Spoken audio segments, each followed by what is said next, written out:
All right, what is up, everybody? Shadow Scout 0013 here, reporting in for another list build session, basically, where I'm going to go over a few different lists, just because I feel like it's a little easier going with multiple lists and just kind of, throwing some things out there, some different strategies, just in case, everyone's got more questions and I can kind of expand on different things and hopefully, give out some ideas. But before we do, if you haven't already, go ahead and head to the Discord channel here and become, an online person member, basically at my Discord channel. Feel free to hop into anything, hobby, work in progress, finished projects. We've had some really good stuff coming in, some Wookiees in the work in progress. Yeah, it's all looking good. And then just talking about different things, talking about different list ideas, if anyone's got any issues or just kind of talking about some random things, just let me know what you guys think. And yeah. And then also, if you haven't already, head to thebirdacademy.com and sign up for 15 bucks a month for basically 3, 4, 5, 6 day week workout plans, corrective exercise stuff, you know, reminders, things that you can do either at home or in the gym and to make sure that you're doing everything right. So it's just kind of a little helpful personal trainer in your pocket, and it's only 15 bucks a month, 50 cents a day. Okay, so let's get into what we want to know. So we're going to talk about Den and a lot of different things that he can do, some upgrades that are good, when they're good, and my kind of experience playing him because for the most part, I feel like I've been playing him a lot because I really like the fact that two of two cards of his basically allow him to make an attack where the defender can't do anything to defend it, which is really nice.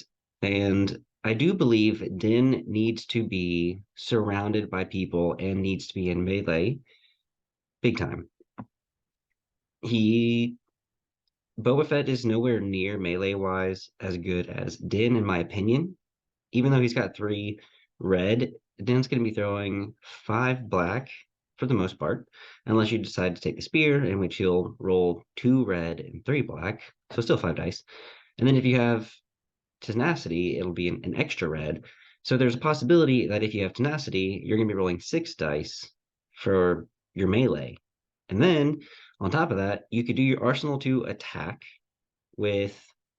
So there's multiple things. Well, I'll kind of get into a few scenarios and we'll talk about it. So with Den, he's got the arsenal 2. And say that you are in melee and you are now about to play his.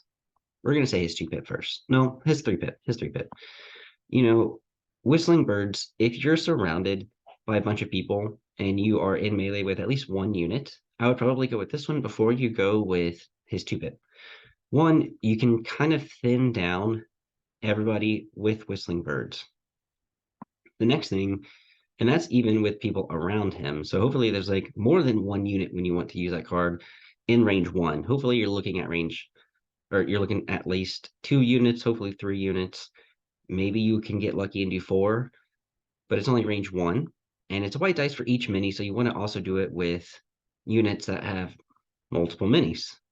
Now, I tried to use them in my game against our Tyson when he had me basically surrounded.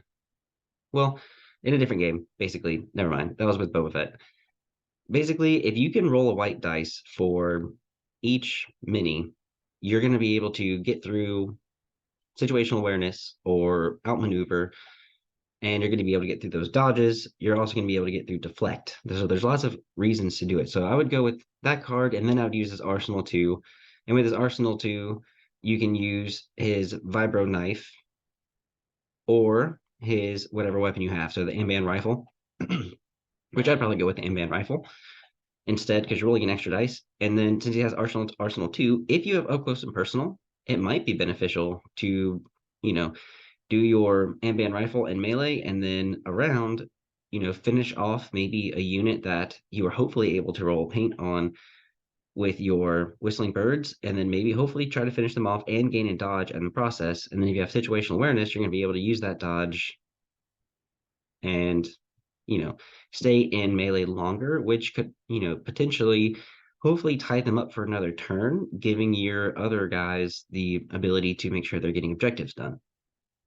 Another thing is with his 2-pip, I like those odds. So you're going to gain an aim, and then after Din performs an attack action, he may perform an additional attack against a different unit. So he's got to spend both his actions to do 2 attacks. So he's going to be kind of staying still. And since you're giving him an order, independent, it's not going to kick in, but at least he's getting an aim token because he's not going to be able to take an aim or a dodge at all. So with that one, and having up close and personal, the best thing that you can possibly do is for, Din in melee, you'd probably go with his Amban rifle for 3 black, and then maybe his vibro knife, sure. Because the flamethrower is not versatile. You can't use this when you're in melee to shoot at anyone, at range 1. You'd have to use it against the people you're on. So if there's a bunch of people there, you can use it. And so what I would highly recommend is possibly going with the Amban rifle and his vibro knife. Try to clear, if it's enough, try to clear the unit that you're on. And then since you can't move, but you can make another attack, hopefully you're at range 1 of another unit where you can use the flamethrower and the modified pistol to do as much damage as possible there and give yourself a dodge since now you're out in the open. And then you'll have at least situational awareness to kind of help you there. The other possibility is, since you're going to have to make 2 attacks against you're going to have to make an attack against a different unit in order to do that. I'd suppose that if there's multiple units around you and you are still able to have used, whistling birds in the past, and now there's still maybe like 1 or 2 units around you, and you're in melee with one, and they haven't come at you, or maybe they have, and there's 2 people in melee with you, then at least you can use the flame projector and the Amban rifle for one of them, and then use the Amban rifle and the vibro knife against the other unit that you're in base contact with. You won't be able to get that dodge, but you'll hopefully still be in melee. So again, like I said, there's lots of things to do. And if there's 3 units around you, then you can use the vibro knife, or no, sorry, the Amban rifle to get that 3. And then with Arsenal 2, use your modified pistol to make a ranged attack to gain a dodge against another unit. Then, since you have to make an attack against another unit, you can do another attack here, with your pistol, gain another dodge for the ranged attack, and then maybe use the flame projector against the other group of people who you're in contact with. So there's a lot of possibilities with Din in melee to gain dodges, especially with up close and personal, and to take out a lot of people at once. So I highly recommend getting him into units, basically. Not individuals, but units with multiple minis. In this list, I have him with the up close and personal, so that if you do make those ranged attacks and you do wind up, you're in melee and maybe you're in melee with one person and there's only 1 mini left and it's a white dice. So you use Arsenal 2, hopefully if there's another one around, go with the Amban rifle and the pistol, try to take out the 1 mini that is on your base and engaged, and then making your long shot against another unit, giving you that, extra dodge, especially if you are given an order and you're not gaining independent. That extra dodge that you get after making an attack is going to be worth it. And I mean, up close and personal, I feel like is still really good on him, or tenacity, but up close and personal because, again, while you're in melee, you can make a ranged attack. So, yeah. I have R2-D2 with comms relay and 2 trucks, one with Shriv, and the backworld medic and the unorthodox tactician. So this bus is your support bus. Basically, it's going to give out dodges, aims, and heals and suppression, but it's also hopefully going to provide a little bit of cover and at least transport one of your Wookiees. The other bus is just going to have the refurbished Gonk Droid and right now the heavy laser retrofit, which would probably be better if we got rid of a few other points and were able to give it the quad blaster, because then it would be able to do much more damage and be more of a threat, in my opinion. And you can get closer with it and provide cover. And then the Wookiee Warriors, I have the Battle Shield with Nasty and Into the Fray. Then I have your attacks of 3 Rebel Troopers, and then the Commando Strike Team with the Sniper, giving you 10 activations, 797. You've got some pretty heavy melee units in here with Din and 2 Wookiee units. You've got 2 buses to provide cover for Din and R2, sure. And then, your speeder or your speeder truck here with the Backworld Medic, an Orthodox Tactician, and Shriv Din can stay behind and kind of gain some line of sight blocking and some cover, and hopefully gain, some aims or dodges and or possibly get healed. And then he's got Courage 3, so if he does get healed and he does get suppression, it's probably not going to matter. And then you've got R2 who can heal twice, 2 wounds. He's going to repair 2 wounds twice. And you could do that against one of the speeder trucks, especially the Shriv one. And then you probably might lose this truck right here with the Conch Droid and the heavy fit retrofit later. But you might not, just depends, because they might be too afraid to go after it since it's going to have the Gonk Droid with the shields, so it might be harder to go after than the speeder truck. So that's why I would keep R2 next to this speeder truck. And then again, you're dropping off your Wookiees, and Into the Fray would be good, because if you can drop off the Wookiees again in the fray, literally, with a bunch of other units around, you're going to be able to gain those surge tokens that you can use for defense. Now, if you don't want those, then also targeting scopes would be great on the Wookiees, just because they're going to be rolling so many dice. You're going to be rolling 2, 4, 6 here, so three black, 3 white, and then you're going to be rolling probably 2 red with the Battle Shield Wookiee in melee. So yeah, it just kind of depends. Now, if there is a way to be able to get this quad, you have to get rid of 9 points. You can't get rid of that because that'd be only 8. Oof. Yeah, no, that's a tough one. Maybe you wind up having to get rid of the refurbished Conch droids instead. But 10 activations, you're mostly worried about trying to get the Wookiees in and do as much damage as possible with them, only using the speeder trucks mostly for support and cover. And then R2 can probably jump in the truck with Shriv and try to make it to the end zone and then get out and claim his secret mission for free. So you have bounty and secret mission. So there's 2 other possible victory points that you can achieve in this list. Now it's 797, and so you're probably not going to be a blue player, but if you do, I mean, payload, breakthrough, key positions, and bombing run are probably going to be your best bet, mostly because the buses have a huge base, so they're going to be able to move very quickly. What you could possibly do is, if you really wanted to, you could probably change out the retrofit for the, where is he? The Reckless Driver, and that would hopefully kind of get you a little bit farther quicker. Breakthrough, obviously, because you have, armor on the trucks, and you've got your shield at least on one of them, and then you've got R2 hopefully healing this one a lot with breakthrough, and the Wookiee staying in there, and then maybe at the end they can get out and all that other stuff, and you've got 4 units with Din possibly tying up some other ones and or crossing the finish line himself, and then hopefully, R2, maybe you drop off a Wookiee Warrior and replace it with R2, and then the Wookiee Warriors are going after some unit, and then R2 is in the other bus trying to get away, and then when that bus possibly either dies or whatever, you have R2 coming out and still hopefully claiming that secret mission and hopefully staying alive. Now, what I did do is this is the way I like those odds on Whistling Birds, obviously, because I think that Din is going to be, like I said, perfect in melee, and that you kind of want to focus, when he's in melee, you want to focus on giving him his command cards as fast as possible, in my opinion. You don't want to go with him, have him in melee, and then try to lay someone else's card down, because, he needs to be doing the work, and your other guys need to be trying to do what they can to get away. Now, I've also done Blast Off, Smoke Screen, and Push. So Blast Off and Smoke Screen are R2D2s, and I've given R2D2 the comms relay to be able to give it that order to whoever needs it the most.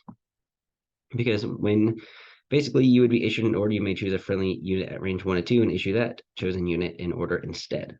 So if you needed to give it to the bus, you give it to the bus. If you needed to give it to the sniper, you can give it to the sniper. So it's just kind of up to you, but I'd probably give it to the bus so that the bus can actually start going in and doing what it needs to do. Key positions would be good. I know you don't have a force user, but your force user can't force push a bus. And key positions isn't just about trooper units, it's just unit leaders, which your vehicle is a unit leader. So as long as your vehicles are staying alive and maybe you have R2 helping that, then a force user is not going to be able to do anything about a speeder truck. So at least you've got that going for you there. And then, yeah. And then payload. Payload can hopefully try and do what it can to either block off lanes or completely shield your payload or both. You know, you've got two buses now at this point with Wookiees. So it's pretty deadly what you've got. And then again, you've got Din and R2 who can also do their own thing. So there's a lot that your opponent's going to have to look out for no matter what.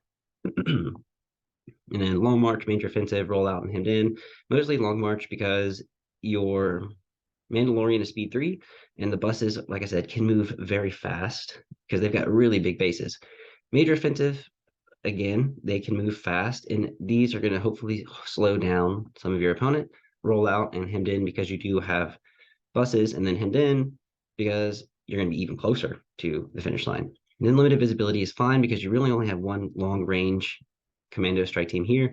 Now, Mando does have his ambient rifle, which comes in handy, but you're probably going to be, hopefully, probably using that in the end as well, just in case if you do move, because maybe your bounty target only has one wound left and you really just need that last shot. So that's why I also would take that ambient rifle. The ambient rifle is really nice because what also a lot of people don't know or just haven't thought of or haven't encountered yet is that Din's ambient rifle can shoot through Maul's 2-pip that says Maul cannot be attacked beyond range 2 because it's technically not an attack, it's just a card effect. You're spending 2 actions to do this right here. And yeah, also when you take a shot, it's not, the shot itself is not suppressive or giving the immobilized 2. It's only in melee that it's going to be giving that because basically the immobilized 2 and suppressive, this is a melee weapon. So this is what's going on. Now, in order to do what this is, you're gonna have to spend the 2 actions. So that's kind of an easy way to look at it. But yeah, guys, this one is 10 activations. I'll leave the link down below. Let's go over another one real quick. It's gonna be a little different. We're gonna go all Mandos on this one. We're gonna go situational awareness and up close personal. Again, all the same things. Again, Dim's ambient rifle with 800 point format is, my opinion, the best to do. Now in Skirmish, flip-flop that for sure. You don't need the ambient rifle. You need the other one, 100%.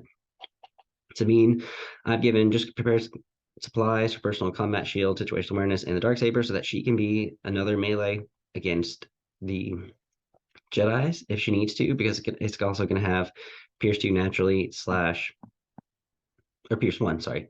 Impact 1, Pierce 1, and she's immune to Pierce in melee. And she doesn't have to spend the dodge to do that like Din would. So it kind of just saves some things, whatever. Clan Ren, I've got, I think they honestly need to lower these prices big time.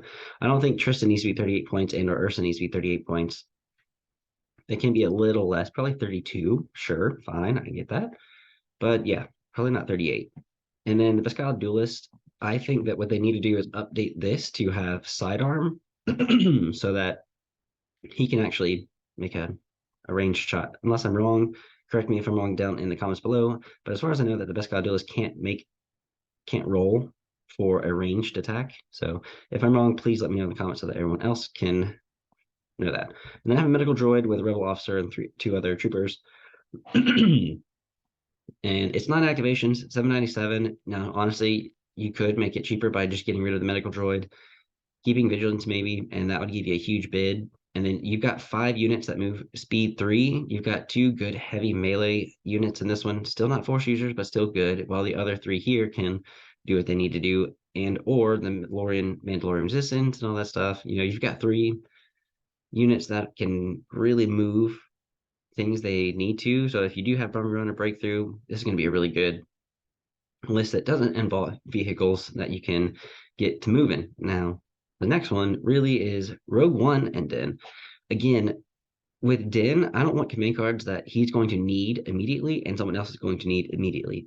I mean, you can stop that by just having, you know, one situation that's critical and then that's it, instead of two kind of fronts where you're needing to make plays. So yeah, in my opinion, Din is kind of like the knife, and then you need some support or you need some other things to happen. So this one is also meant for long range in a way. Din has his infinite range ambient rifle. Cassian's going to have his infinite range sniper rifle, which you can use, especially opening up with his one pip for gunslinger. You have Jyn Erso, who will be able to infiltrate with the Rebel Pathfinders, who have given duck and cover, Pal and Biston, and their free config, which is also up to range 4. And then I've given it commandos with the sniper, a full commandos with the sniper to give you 789 and 10 activations. Now, if there's a way that you want to make that a little cheaper, you can. I'm sure you'd be able to possibly go with 2 sniper strike teams. I'm not sure on the math on that, but you wouldn't be able to because you already have, 2 other special forces. So you probably maybe would go with another rebel trooper unit and give yourself 11 activations. But with this, you kind of, again, with the Din, Bus, and Wookiees, you've got kind of good order control because for the most part, you don't have just one random and something. You've got 2, 3, 3, 2. So if you do draw one, you have some options, especially in the beginning.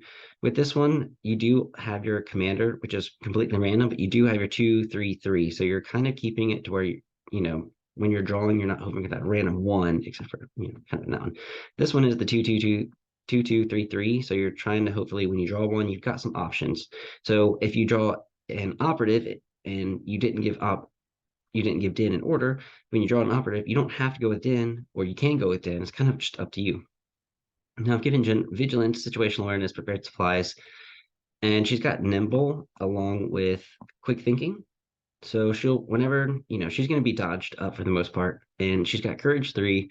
She's going to be pretty tanky. And then she does have her free config right here, which, when you recover, you can flip the card. You can go from range 1 to 2 or range 1 to 3. It's kind of up to you. I probably keep it here in a way. Just depends on how far you infiltrate her in. The K2, I've given the blaster just in case. Now, if you don't want the blaster, obviously you don't need those extra 5 points, but it's 5 points instead of 10, so you might as well just in case. So now you've got 4 heavy hitting units for the most part. And then you've got some good other heavy hitting units over here, that are got some good firepower. So for the most part, are going to be able to do a lot with these guys. Now, I don't think I actually took any of Jyn's cards. I only took Crackshot, Last Stand, and Volunteer Mission because you have a lot of operatives and special forces, and I'd probably rather go with Cassian's cards anyway. And then this is the way I like those odds of Whistling Birds, obviously. Now, I also like K2 because he's of his incognito. You're going to be able to do a lot with K2 and moving him into the line without him getting shot. And then as soon as he gets close enough, hopefully he can do some damage. He's going to be able to surge to crit naturally. So whenever you are doing anything, he's got 4 red and melee, which surge to crit, which is really, really nice. And then Jyn's blaster is 5 white, range 1 to 2, pierce, and suppressive, surging to crit. So that is super nice to have. But yeah, and then Pal with his inspire, which is really, really nice. And he becomes the leader. So your heavy is going to become the leader. And he's got 2 health. I don't think you have anyone that's going to be able to have inspire. So it's kind of really nice to have Pal with that. And then Bistan with the ion token, and impact with 5 dice, throwing in with the other range 4 white dice, surging to hit. So that's really, really nice. And then you have your sniper, that if anyone does get close, at least you do have another range 1 to 3 with 4 people, and you can do 4 black dice into 1, surging to hit, and then another 2 black, range 1 to 5. Because if you have a sniper with a other full unit and or with your strike team, and people get close enough for you to use your other person in the same pool. So while attacking, if each weapon in your attack pool has high velocity, the defender cannot spend dodge tokens. So you can't combine your sniper rifle with the commandos and have high velocity. It has to be just the sniper. So don't make that mistake just in case if you do wind up using anyone else. Now, I did give Cassian the up close and personal, and if he doesn't want up close and personal because you maybe don't infiltrate him in close, you can maybe use seize the initiative whenever you give Din an order or someone else, just in case he does need it. If you don't want seize the initiative, you can always change it out. I gave him situational awareness just in case. Now, K2SO, if you did keep K2SO next to Din, you'd be able to hand Din those aims and dodges, especially maybe giving Din an order. If you wanted and you had some extra points, you know, you can give K2SO technically HQ uplink. So whenever you do lay down one of Din's cards, and maybe you're going first with the Din, K2SO can maybe hand him an aim, a dodge, and a suppression, just in case. That way he has his natural independent aim and dodge without having to do anything. He's just getting it from K2SO, and then maybe K2SO can get into base contact or melee, or sorry, into base contact and melee, or make a shot. And then, Din still at least has an aim and a dodge. And then when he makes a ranged attack, just in case, he's going to gain a dodge, and he still has situational awareness to be able to cancel those crits, which is very, very helpful. Very, very helpful. So yeah, there's that one, guys. And then I think there's only one more, 800 points. This one, again, up close and personal. Instead of tenacity, now you can always change it out, save yourself a point. You've got your rebel officer with vigilance and the three rebel troopers for your normal attacks. And then here come the bigger heavy hitter stuff. You've got your pike capo and your pike foot soldiers. You only got the pike foot soldier, not the capo, in the unit to kind of save some points because you're already at 796. But this is 11 activations with Din and 3 TaunTaun riders. So this is going to have some really good power to it, in my opinion, because your 3 TaunTaun riders are going to be able to move at speed 3. They've got relentless, so they can fire at range 1 to 2 for red because there's 2 of them in the unit. They have agile 1, so after you perform a standard move, you can gain a dodge. You've got reposition, so either before or after you can perform a free pivot. You've got sharpshooter 1, which is really, really nice, and then unhindered, so barriers and other stuff's not really going to matter to you. So you've got really mobile, very, very mobile TaunTaun riders. You got 3 units of those, and then you have another speed 3. So you've got 4 speed 3 units, especially counting within. And then you've got some heavy hitters here that are always going to keep those dodges. You've got rebel officer who can hopefully keep the dodges on Din if they're close enough, and or a TaunTaun unit, or possibly their rebel troopers or anything like that. But 11 activations, 3 TaunTaun units. They're kind of naked. I'm sure if you wanted to try to upgrade some of them, you can, but that's just up to you. And that way you can also have a bid just in case. But he's the only operative, so you're kind of hoping to draw an operative unit if you absolutely wanted. Instead of vigilance on the rebel officer, you can go with improvised orders. And that way, just in case you do need him, you can at least try for it. Now, breakthrough, bombing run, key positions, and payload. Again, with this one is really, really nice because you have speed 3 units. Danger close, hemmed in, battle lines, and advanced positions is also really nice because you're going to be able to get in super fast with these guys. And then rapid reinforcements, so you can hopefully save your TaunTaun riders because they're trooper units technically, and or you wouldn't be able to put your bombs or anything on them. So payload wouldn't be good. Sorry, bombing run wouldn't be good with that. But if it's breakthrough, yeah, maybe you do your TaunTauns or sorry, I wouldn't do that because they're already speed 3. I would probably do your naked rebel troopers, possibly the pikes, at least probably one of your core units, because you can't put your rebel officer or capo because at least the speed 3 units can get there fast. The rebel troopers are going to have a harder time getting there, so maybe you just wind up, hopefully with rapid reinforcements, getting them in faster, but also you're going to have to watch out for them using rapid reinforcements. Supply drop for your trooper units, since that's pretty much all you have. War Weary, it's going to be tough, but with War Weary, Basically, when checking if a unit is panicked at range, the courage value is instead reduced to 2 to a minimum of 1. That's going to be tough for the TaunTaun riders, but your pike capo is going to be near your pike foot soldiers, and your rebel officer is going to be near your rebel troopers. So at least all of your core can be okay. Din's got courage 3, so he's going to be okay. It's just your TaunTaun riders with courage 2. That's just going to be a little tough. So you might want to keep them in the middle of the board and or make sure they get into melee as fast as possible. Or just don't take worry and then fortify positions. Because if you do get, bombing run or breakthrough and you can't really move your pikes and or rebel troopers, you can keep them in the back fortified for the people who are coming straight at you. So there's the 11 activation list with Din and Tauntauns.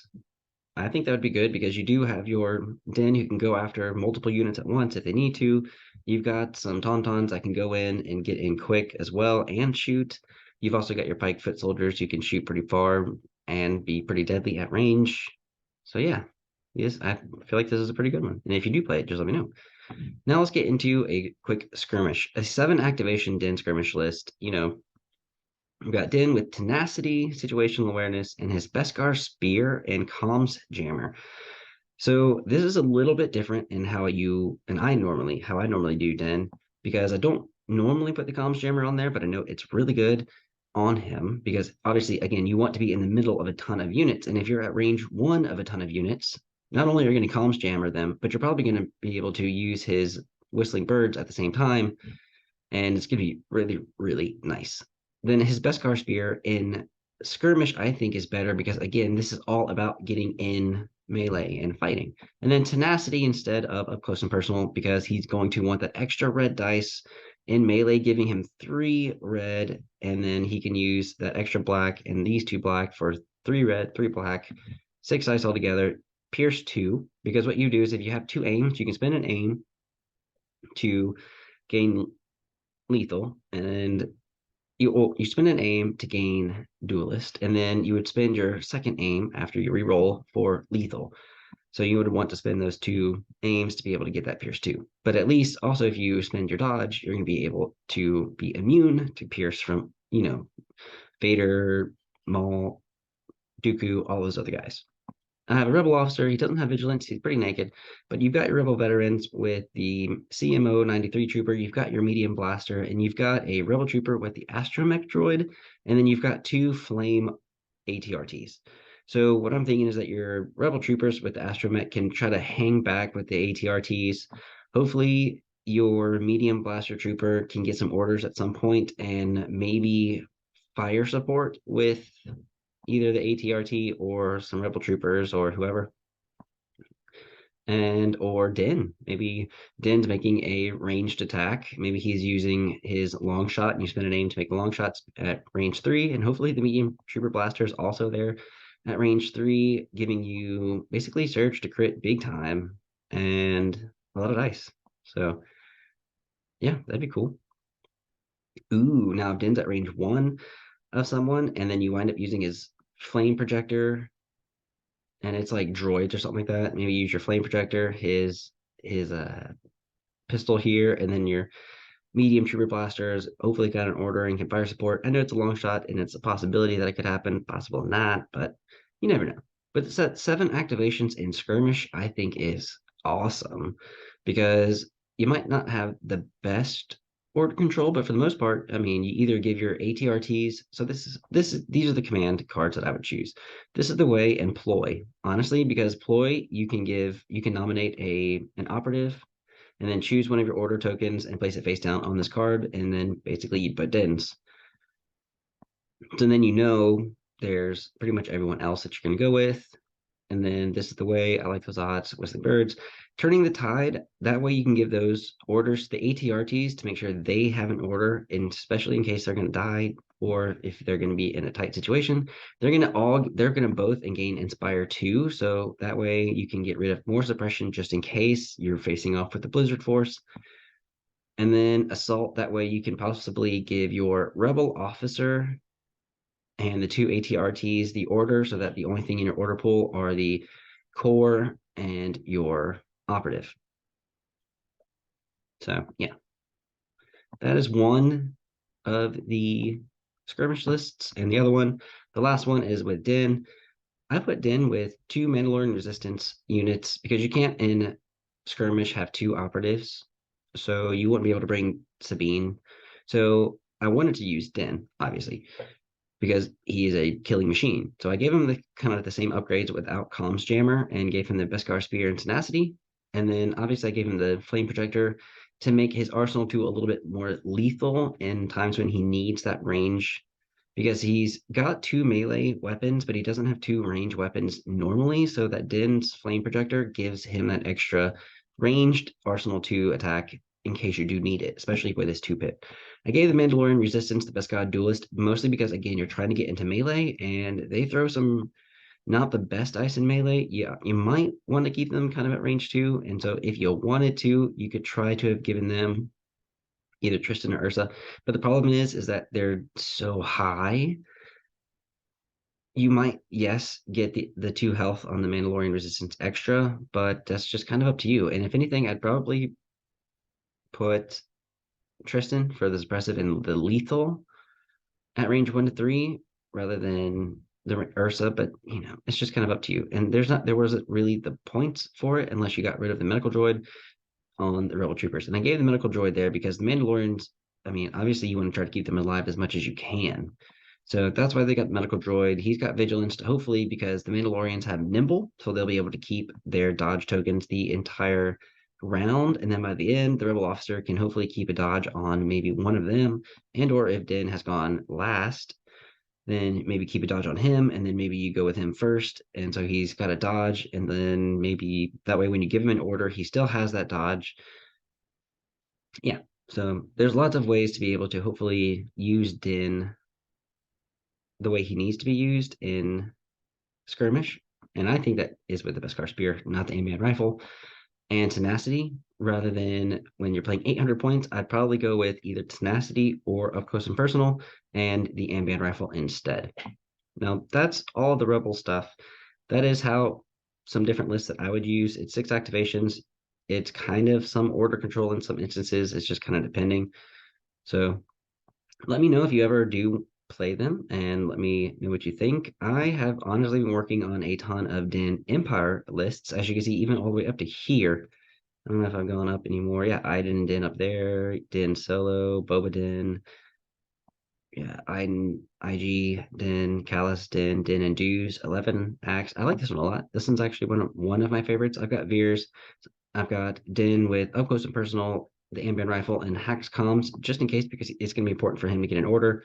I've got 2 shores with the T-21B, the mortar, the 2 strike teams, and then 3 dewback riders. One doesn't have tenacity. If you want to, you can honestly change comms, hacked comms to comms jammer instead. But because I want Din to possibly have an order when he needs it, hacked comms unit is also not a bad idea.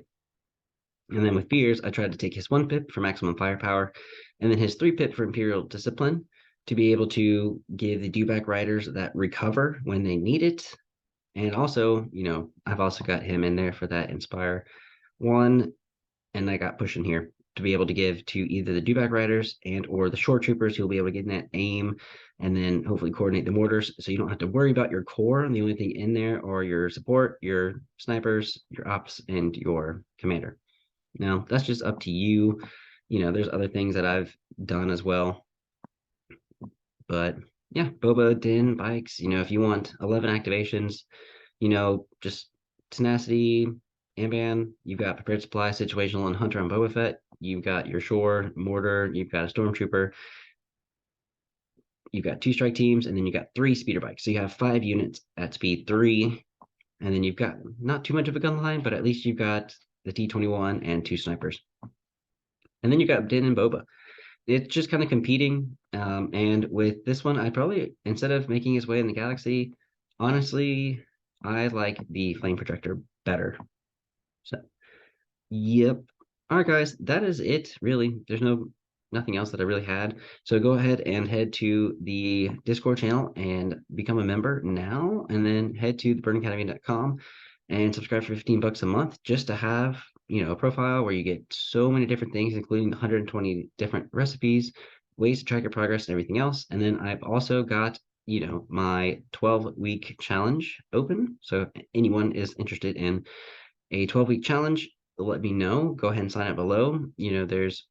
That's 2 months difference. That is just trying to build muscle. And yeah, if you're interested, you can either contact me by staying in the loop and subscribing, and or just contact me and let me know what you are interested in. All right, guys, I'll catch you in the next video, and hopefully I will, get some ideas from you guys and or come out with maybe a breakdown of something. Just let me know. All right, guys, take it easy, and I'll see you next week.